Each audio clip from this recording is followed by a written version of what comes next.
ಸ್ವಾರ್ಥದ ಪರಿಕಲ್ಪನೆಗಳು ಇರ್ತಾವಲ್ಲ ಮನುಷ್ಯನಿಗೆ. ಸೊ ಇವೇ ಎಲ್ಲ ಒಂದು ರೀತಿ ಅವರ ಹಳ್ಳಕ್ಕೆ ಬೀಳಲಿಕ್ಕೆ ಕಾರಣ ಆಗ್ಬಿಡ್ತಾವ. ನೀವು ದುಡ್ಡು ಅಡ್ವಾನ್ಸ್ ಕೊಟ್ಟೇಟ್ಕೆನೆ ಇಮಿಡಿಯೇಟ್ ನಿಮ್ಗೆ ಹೆಸರು ರಿಜಿಸ್ಟರ್ ಮಾಡಿಸ್ತೀವಿ. ಆ ರಿಯಲ್ ಎಸ್ಟೇಟ್ ಆಫೀಸ್ ಯಾರು ಮಾಡಿರ್ತಾನ ಅವನ ಹೆಸರಲ್ಲೇ ಡಾಕ್ಯುಮೆಂಟ್ಸ್ ಗಳು ಇರೋದಿಲ್ಲ.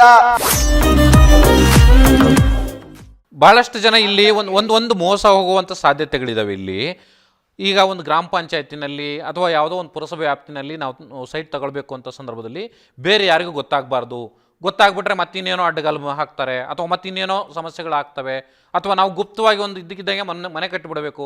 ಸೊ ಈ ಥರದ ಒಂದು ಏನು ಸ್ವಾರ್ಥದ ಪರಿಕಲ್ಪನೆಗಳು ಇರ್ತಾವಲ್ಲ ಮನುಷ್ಯನಿಗೆ. ಸೊ ಇವೇ ಎಲ್ಲ ಒಂದು ರೀತಿ ಅವರ ಹಳ್ಳಕ್ಕೆ ಬೀಳಲಿಕ್ಕೆ ಕಾರಣ ಆಗ್ಬಿಡ್ತಾವ ಅಂತ.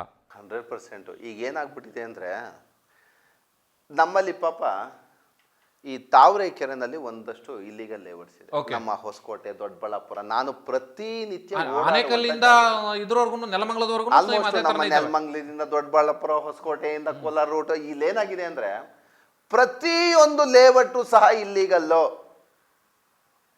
ನೋಡಿ, ನಾನು ರೆರಾಗೆ ಒಂದು RTI ಹಾಕಿದ್ದೆ. ನಮ್ಮ ಬೆಂಗಳೂರಿನಲ್ಲಿ ಲಕ್ಷಾಂತರ ಹೆಕ್ಟೇರ್ಗಳಷ್ಟು ಭೂ ಪರಿವರ್ತನೆ ಮಾಡಿ ನಿವೇಶನಗಳನ್ನಾಗಿ ಮಾಡಿಬಿಟ್ಟಿದ್ದಾರೆ ರಿಯಲ್ ಎಸ್ಟೇಟ್ ಅವರು. ಎಷ್ಟು ರಿಯಲ್ ಎಸ್ಟೇಟ್ ಸಂಸ್ಥೆಗಳು ನಿಮ್ಮ ರೆರಾ ಪ್ರಾಧಿಕಾರದಿಂದ ಪರವಾನಗಿಯನ್ನು ಪಡ್ಕೊಂಡಿದ್ದಾರೆ ಒಂದಷ್ಟು ಮಾಹಿತಿ ಕೊಡಿ ಅಂದರೆ 100 ಲೈಸೆನ್ಸ್ ಕೊಟ್ಟರು. ಆ 100 ಯಾರ್ಯಾರು ಗೊತ್ತಾ? ಎಲ್ಲ ಶೋಭಾ, ಪುರವಂಕರ, ಸತ್ವ, ಮತ್ತೊಂದು ಮಗದೊಂದು ಇದ್ದಾರೆ. ನಮ್ಮಲ್ಲಿ ಎಲ್ಲ ಫ್ಲಾಟ್ಸು, ಅಪಾರ್ಟ್ಮೆಂಟ್ಸು ತಗೊಂಡಿರೋರು ಎಲ್ಲ ರೆರಾ ಪ್ರಾವಿಷನ್ಸ್ ಕಂಪಲ್ಸರಿ ಮಾಡ್ಕೊಂಡಿದ್ದಾರೆ. ಈ ನಮ್ಮಲ್ಲಿ ರೆಗ್ಯುಲರ್ ರಿಯಲ್ ಎಸ್ಟೇಟ್ ಮಾಡ್ತಾರಲ್ಲ ಅವ್ರದ್ದು ಎಲ್ಲಿ ಲೈಸೆನ್ಸು? ಒಬ್ಬರ ಹತ್ರ ಲೈಸೆನ್ಸ್ ಇಲ್ಲ. ನಮ್ಮಲ್ಲಿ ಬೆಂಗಳೂರು ಸುತ್ತಮುತ್ತ ಏನು ರಿಯಲ್ ಎಸ್ಟೇಟ್ ಆಫೀಸು ಅಂತ ಮಾಡ್ಕೊಂಡಿದ್ದಾರೆ. ಇಡೀ ಬೆಂಗಳೂರಲ್ಲಿ ಲಕ್ಷಾಂತರ ಹೆಕ್ಟೇರ್ಗಳಷ್ಟು ನಾಶ ಮಾಡಿಬಿಟ್ಟಿದಾರಲ್ಲ ರಿಯಲ್ ಎಸ್ಟೇಟ್ ಹೆಸರಲ್ಲಿ. ಲೇಔಟ್ ಮಾಡಿ ಮಾಡಿ ಮಾಡಿ ಹಾಳು ಮಾಡಿಬಿಟ್ಟಿದಾರಲ್ಲ ಭೂಮಿನ. ಒಬ್ಬರ ಹತ್ರ ಲೈಸೆನ್ಸ್ ಇಲ್ಲ. ಇಲ್ಲಿ ಇನ್ನೊಂದು ಭಾಳ ಆಕರ್ಷಣೀಯ ವಿಚಾರ ಅಂದರೆ ಜನ ಹೇಗೆ ಮರಳಾಗ್ತಾರೆ ಅನ್ನೋದೊಂದು ಭಾಳ ದೊಡ್ಡ ಇದಾಗ್ಬಿಡುತ್ತೆ. ಇಲ್ಲಿ ಯಾವುದೋ ಒಬ್ಬ ಸೀರಿಯಲ್ ಆರ್ಟಿಸ್ಟನ್ನು ಅಥವಾ ಹೀರೋಯಿನ್ನೋ ಕರ್ಕೊಂಡು ಬಂದು ಒಂದು ಲೇಔಟಲ್ಲಿ ಒಂದು ವಿಡಿಯೋ ಮಾಡಿಸ್ಬಿಡ್ತಾರೆ. ನಮ್ಮಲ್ಲಿ ಇದಿಷ್ಟು ಜಮೀನು ನಮ್ಮದೇ ಅನ್ನೋ ಥರದಲ್ಲಿ ಬಿಲ್ಡಪ್ ಕೊಡ್ತಾರೆ. ಯಾವುದೋ ಪತ್ರಿಕೆಗಳಲ್ಲಿ ಅಥವಾ ಮೀಡಿಯಾಗಳಲ್ಲಿ ಜಾಹೀರಾತುಗಳನ್ನು ಕೊಟ್ಬಿಡ್ತಾರೆ.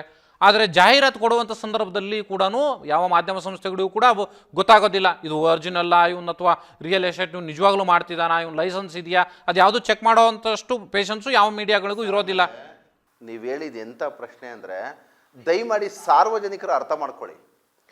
ಯಾವುದೇ ರಿಯಲ್ ಎಸ್ಟೇಟು ಮತ್ತೊಂದು ಮಗದೊಂದು ಕಂಪ್ನಿ ಯಾವುದೇ ಅಡ್ವರ್ಟೈಸ್ಮೆಂಟ್ ಆಗಲಿ ಟಿವಿನಲ್ಲಿ ಮತ್ತು ಪೇಪರಲ್ಲಿ ಬರುವಂಥದ್ದು ಆ ಕೆಳಗಡೆ ಕಂಡೀಷನಲ್ಲಿ ಕ್ಲೀನಾಗಿ ಹೇಳಿರ್ತಾರೆ ಈ ಕಂಪನಿಗೂ ನಮಗೂ ಯಾವುದೇ ರೀತಿಯ ಸಂಬಂಧ ಇಲ್ಲ ಅಂತ.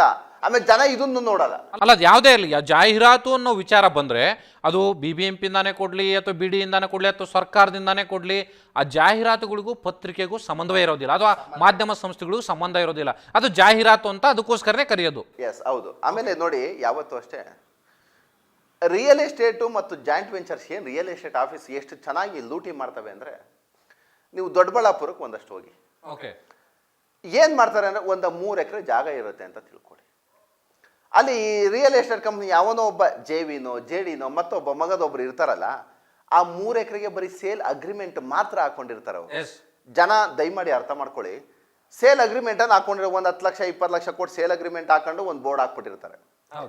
ಜನಗಳಿಗೆ ಏನಾಗುತ್ತೆ ಅಂದರೆ ಸೀದಾ ಬರ್ತಾರೆ, ಇದೆಲ್ಲ ನೋಡಪ್ಪ ಇದೆಲ್ಲ ನಮ್ಮದೇ ಜಾಗ, ನೀವು ದುಡ್ಡು ಅಡ್ವಾನ್ಸ್ ಕೊಟ್ಟೇಟ್ಕೆನೆ ಇಮಿಡಿಯೇಟ್ ನಿಮ್ಗೆ ಹೆಸರು ರಿಜಿಸ್ಟರ್ ಮಾಡಿಸ್ತೀವಿ. ಆ ರಿಯಲ್ ಎಸ್ಟೇಟ್ ಆಫೀಸ್ ಯಾರು ಮಾಡಿರ್ತಾನ ಅವನ ಹೆಸರಲ್ಲೇ ಡಾಕ್ಯುಮೆಂಟ್ಸ್ಗಳು ಇರೋದಿಲ್ಲ. ಜಸ್ಟ್ ಅಗ್ರಿಮೆಂಟ್ ಮೇಲೆ ಇದು ಮಾಡ್ತಾ ಇರ್ತಾರೆ, ಟ್ರಾನ್ಸಾಕ್ಷನ್ ನಡೆಸ್ತಾ ಇರ್ತಾರೆ. ಅವರು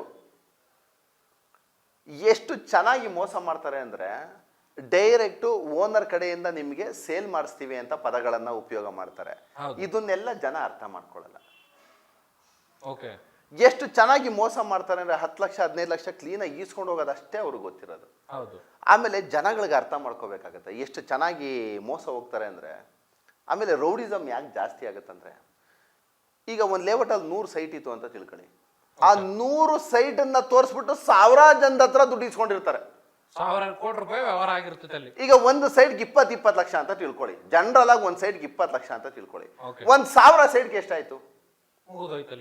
20 ಕೋಟಿ 30 ಕೋಟಿ 200 ಕೋಟಿ 300 ಕೋಟಿ ಆಗುತ್ತೆ. ಈಗ ದುಡ್ಡಿರೋನ್ಗೆ ಅಧಿಕಾರಿಗಳನ್ನ ಆರಾಮಾಗಿ ಕೊಂಡ್ಕೋತಾನೆ. ದುಡ್ಡಿರೋನ್ ಹತ್ರ ರೌಡಿಗಳು ಆರಾಮಾಗಿ ಹೋಗ್ತಾರೆ. ಖರ್ಚು ಮಾಡ್ತಾನೆ ಈ ಯಾವ್ದೋ ದುಡ್ಡು. ಪಾಪ ಜನಗಳು ಸಾರ್ವಜನಿಕ ಏನ್ ಮಾಡ್ತಾರೆ ಗೊತ್ತಾ, ಯಾರು ಸ್ಕೂಲಲ್ಲಿ ಕೆಲಸ ಮಾಡೋರು, ಈ ಪೀಣ್ಯ ಫ್ಯಾಕ್ಟ್ರಿನಲ್ಲಿ ಕೆಲಸ ಮಾಡೋರು, ಯಾರೋ ಡ್ರೈವರ್ಗಳು ಯಾರೋ ಡ್ರೈವರ್ಗಳು, ಇವರೆಲ್ಲ ಏನಾಗುತ್ತೆ ಗೊತ್ತಾ, ಇನ್ನೊಂದ್ಸಲ ದುಡ್ಡು ಕಾಸು ಅನ್ಕೊಂಬಂದ್ರೆ ಕಾಲಕ್ಕೆ ಮುರಿಸ್ಬಿಡ್ತೀನಿ, ಹೋಗಕ್ಕೆ ಆಸೆ ಇದೆ ನಮ್ಮ ಮನೆಗೆ ಅಂತಾರೆ. ಈ ಒಂದು 4-5 ಜನ ಸೇರ್ಕೊಂಡು ಹಿಂಗೆ ಕೇಳ್ಬಿಟ್ರೆ ಸಾಕು, ಅಯ್ಯೋ ನಾವೆಲ್ಲ ಚೆನ್ನಾಗಿದೆ ದುಡ್ಕೊಂಡು ಸಂಪಾದನೆ ಮಾಡ್ಕೊಂಡಿರ್ಬೋದು, ಈ ಲೋಫರ್ಗಳ ಸಮಸ್ಯೆ ಯಾಕೆ ಅಂದ್ರೆ 20 ಲಕ್ಷ ಬಿಟ್ಟು ಹೋಗ್ತಾರೆ. ಹೌದು. ಎಂತ ಅಲ್ಕ ಕೆಲಸ ರೀ ಇದು ಸಮಾಜದಲ್ಲಿ. ಇದನ್ನೇ ನಾನು ಹೇಳುವಂಥದ್ದು, ದುಡ್ಡು ಕಾಸು ಇದ್ದಾಗ ಆಟೋಮೆಟಿಕಲಿ ಸ್ಟಾರ್ಟ್ ಆಗುತ್ತೆ. ಹೌದು.